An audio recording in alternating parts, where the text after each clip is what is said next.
Assalamualaikum warahmatullahi wabarakatuh. Sedulur sebangsa dan setanah air, jumpa lagi di channel Jagat Lopitu. Semoga dalam keadaan sehat, tak kurang satu apa, rahmah barokah salamah Allah curahkan untuk kita semua. Sayyid Pemuda Qori hadir untuk menemani kita semua terkait dengan bagaimana sebuah edukasi pembelajaran barangkali masih ada masyarakat yang ingin menanyakan perihal polemik nasab yang saat ini sedang berkembang. Siapapun yang ingin menanyakan yang pro dan kontra pun, Sayyid Qori membuka diri untuk berdiskusi secara ilmiah tanpa mengedepankan otot kawat balungesi, dalam artian tanpa mengedepankan emosi. Karena ini ilmiah, ilmu, yang namanya ilmu itu ya harus dengan ilmu. Kalau mau ada yang membantah lewat media sosial, ya boleh lewat media sosial. Lewat YouTube, ya boleh lewat YouTube. Tapi jangan beradu fisik, bercekcok, ya tidak boleh. Kepala boleh panas, hati tetap boleh tetap dingin. Ya, sekali lagi, kepala panas, hati tetap dingin. Karena ini ilmu. Masing-masing punya landasan, punya pedoman. Barangkali yang kontra dengan tesisnya Kiai Madudin mau mengajak diskusi, ya tidak masalah. Ini Sayyid Pemuda Qori membuka diri kok, ya. Kalau saya itu mendukung kiai-kiai muda NU berkiprah menggali ilmu-ilmu entah itu nasab, fikih dan sebagainya, itu saya dukung karena memang sudah saatnya kiai-kiai muda MU itu jangan melempem, jangan kalah dengan kiai-kiai yang sepuh-sepuh dulu, yang kiai-kiai yang sudah meninggalkan kita semua. Mereka alim-alim, cerdas-cerdas, ya, saling beda pendapat, tidak apa-apa. Jangan dulu tuh banyak sekali yang kiai-kiai beda pendapat. Mbah Wapuaspulo, Mbah Bisri Samsuri, Mbah Hasim, Mbah Khalil, sering beda pendapat, ya, tapi mereka kan tetap yang namanya mengedepankan ilmu, ya tidak dengan emosi. Ketemu tidak dalam kajian ilmu, ya biasa seperti saudara, tapi di mana ada kajian ilmu mereka seakan-akan bermusuhan. Tidak, itu sedang membedah ilmunya Allah Subhanahu wa Ta'ala. Sama persis dengan saat ini yang dilakukan oleh Kiai Imaduddin Utsman Al-Bantani, itu sedang membedah ilmu nasab, menjaga marwah kesucian daripada darah Rasulullah Shallallahu Alaihi Wasallam. Manakala ada oknum yang mengaku sebagai duriannya, tapi secara syariat, secara akhlak, adab jauh dari Nabiullah Muhammad Shallallahu Alaihi Wasallam, dikaji. Bener enggak sih klan ini, bani ini tersambung ke Rasulullah SAW? Ternyata setelah dikaji, dicari kitabnya, oh ini 550 tahun terputus, nggak ada yang nulis ini seperti ini, seperti ini.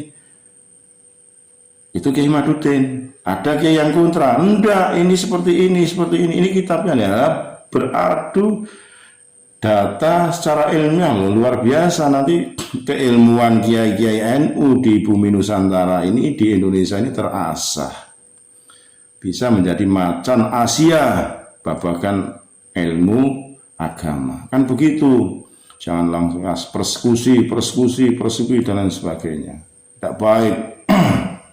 Mereka butuh pencerahan masyarakat, ngundang Kiai Imad, ngundang Gus Abbas, menanyakan hal yang seperti itu betul apa enggak, karena kiai dulu itu sudah tahu, kiai dulu sudah tahu, sudah menyampaikan itu, cuma tidak dipublik.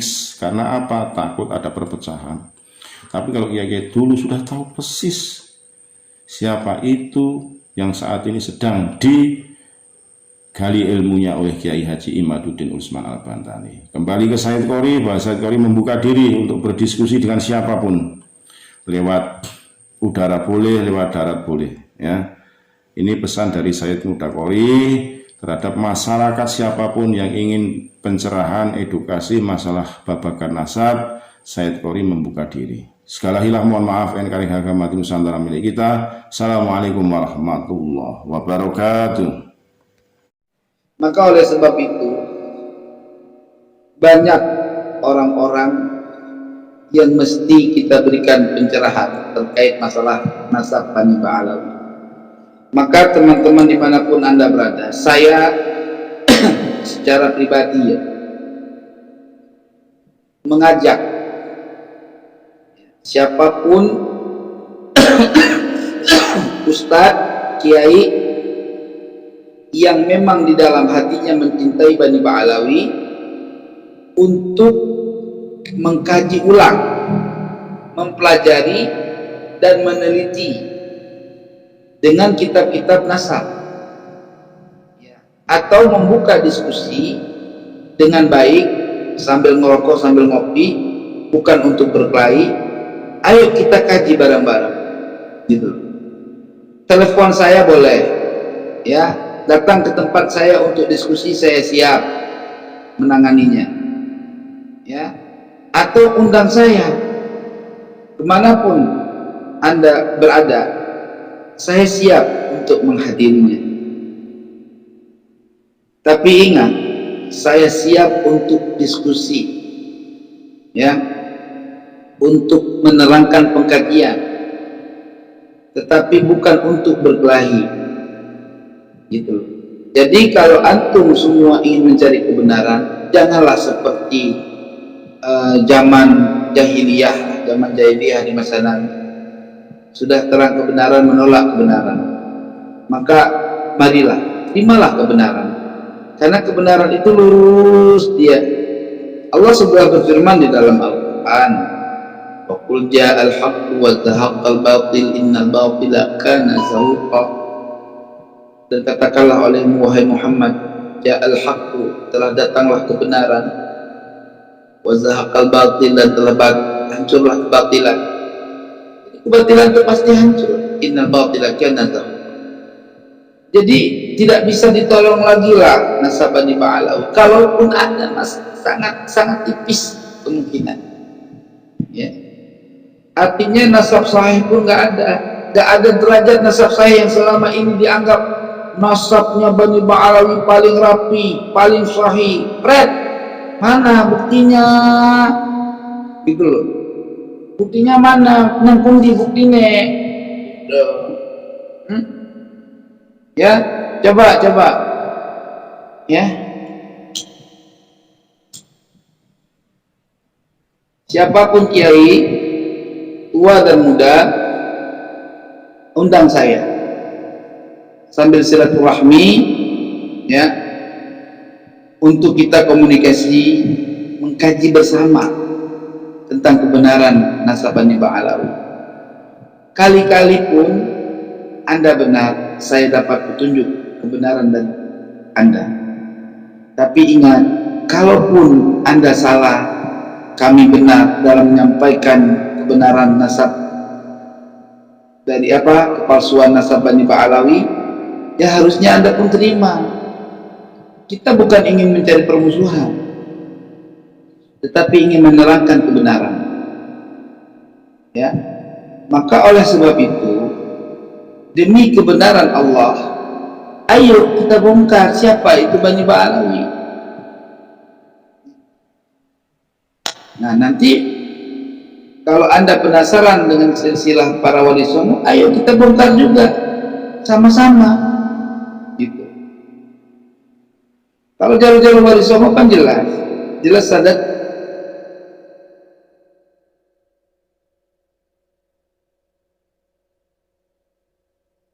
Ashraf, ya kan?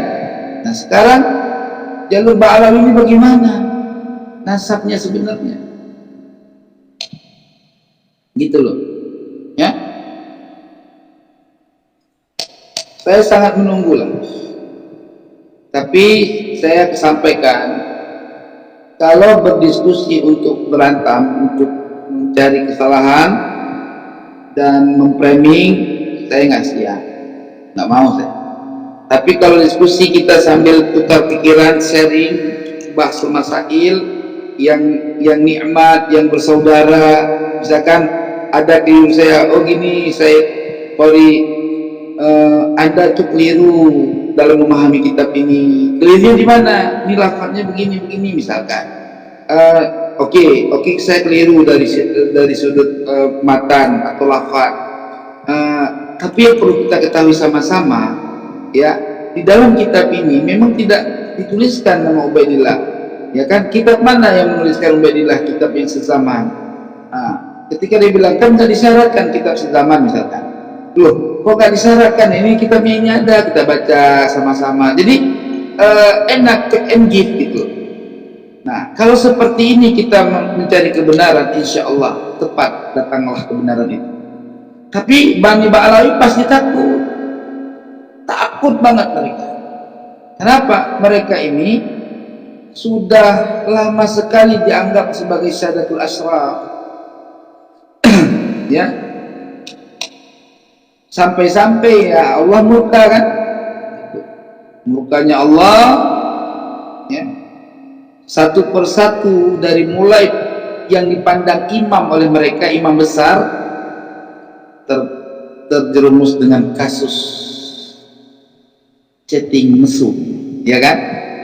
Akhirnya chatting mesum itu bagaimana caranya biar hilang di permukaan, pergilah kabur ke Arab, ya, dengan alasan umroh, ya kan? Nah, setelah redup masalahnya hilang, muncul balik, ya kan? Gak lama kemudian, ya, ada lagi kasus sodomi terhadap santri lelaki yang dilakukan oleh seseorang daripada oknum Bani Ba'alawi. Kasus itu mencuat, ya, nggak lama hilang, ya kan? Terus muncul lagi, ya, di daerah bagian timur sana, ya, seorang oknum dari Bani Ba'alawi, ya, melakukan tindakan asusila kepada santriwatinya. Allah. Dan ini juga baru-baru terjadi di daerah Kalimantan kalau nggak salah, ya, kasus yang sama, pelecehan seksual kepada anak santri. Artinya ini merusak nama-nama pondok pesantren nih, gara-gara mereka ini semua. Pertama, merusak citra baik nasab Nabi Muhammad SAW yang suci dan mulia. Yang kedua, mereka telah mengkotori akidah Islam dengan menceritakan dongeng-dongeng yang tidak jelas, yang gak ada sanadnya. Mereka memframing banyak hal lah kalau kita buka.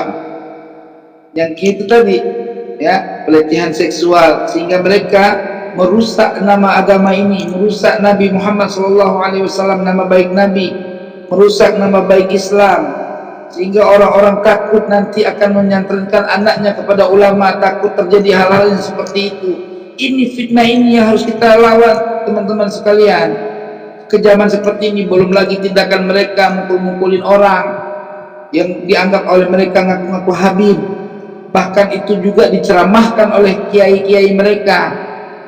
Kita punya robitoh katanya, robitoh kita paling benar, nasab kita sudah teratur sahih. Maka kalau ada orang-orang yang mengaku keturunan Habib, yang mengaku-ngaku keturunan Nabi, kita pukulin ya.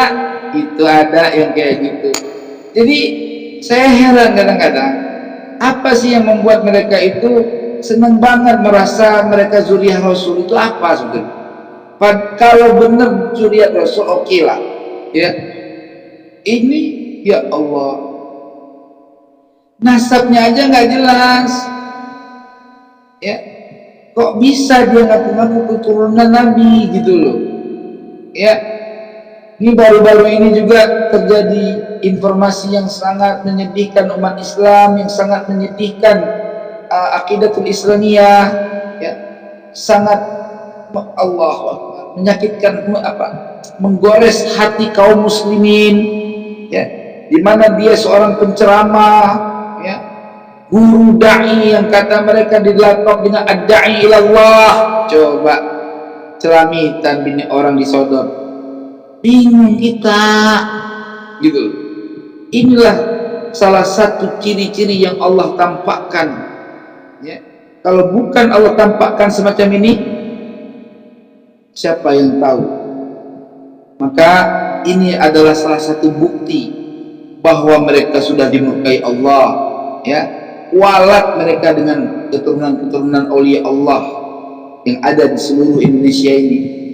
Walat mereka, teman-teman. Mereka berani menafikan zuriat Gunung Jati, mereka berani menafikan zuriat Sunan Ampel, ya kan? Ini persoalan.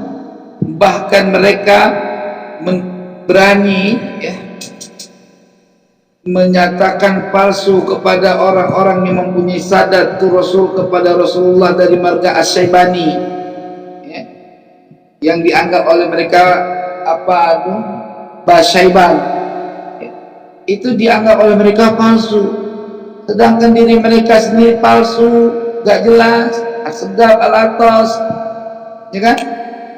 Al-apa lagi? Al-Matrub, salah. Al apa ya? Pokoknya banyak al-al deh.